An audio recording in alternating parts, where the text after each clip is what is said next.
జూనియర్కి మంత్రి పదవి ఇచ్చారు ఆరోగ్య మంత్రి అని ఆల్రెడీ నేను ఒక వీడియో కూడా పోస్ట్ చేశాను. వారసత్వం సంబంధించి ఆనాటి బుష్ తర్వాత బుష్, ఇప్పుడు కెనడీ తర్వాత ఈ కెనడీ ఇప్పుడు ఆరోగ్య మంత్రి అయ్యాడు. భవిష్యత్తులో అధ్యక్ష ఎన్నికల్లో పోటీ పడతాడేమో తెలియదు అన్నట్టు. ఇప్పుడు ఆ కెనడీకి ఇవ్వడాన్ని అమెరికన్ మెడికల్ మాఫియా అంగీకరించలేకపోతుంది. మాఫియా అనకూడదు, మెడికల్ టీం అంగీకరించలేకపోతుంది. ఎందుకంటే వ్యాక్సిన్లను వ్యతిరేకించిన వాడి కెనడీ. వ్యాక్సిన్లలో సరైనటువంటి పరిశోధనలు జరగకుండా చేసే వ్యాక్సిన్లని వ్యతిరేకించినటువంటి వాడు, కరోనా వ్యాక్సిన్ వ్యతిరేకించినటువంటి వాడు, వేసుకోనని భీష్మించి కూర్చున్నటువంటి వాడు. వ్యాక్సిన్ల పేరుతో జరిగేది అతిపెద్ద దంద.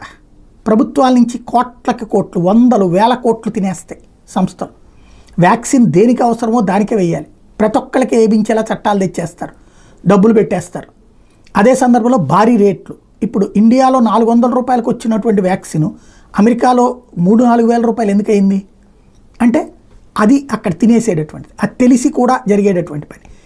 ఇప్పుడు అట్లాంటి సంస్థలన్నీ కూడా ఇప్పుడు ఆగ్రహం వ్యక్తం చేస్తున్నాయి ట్రంప్ మీదన, తమకి మెడికల్ దెబ్బతీస్తారు. అయితే వాస్తవంగా ట్రంప్ ఏం చేస్తున్నాడు, మెడికల్స్ అమెరికాలోనే తయారీకి ఎక్కువ మొగ్గు చూపుతాడు. చైనా కంటే కూడా అమెరికాలోనే ఎక్కువ తయారు చేయడానికి. కాకపోతే తప్పుడు మార్గంలో డబ్బులు సంపాదించుకునేటటువంటి వాళ్ళు మాత్రం ఇప్పుడు ఫీల్ అవుతున్నారు.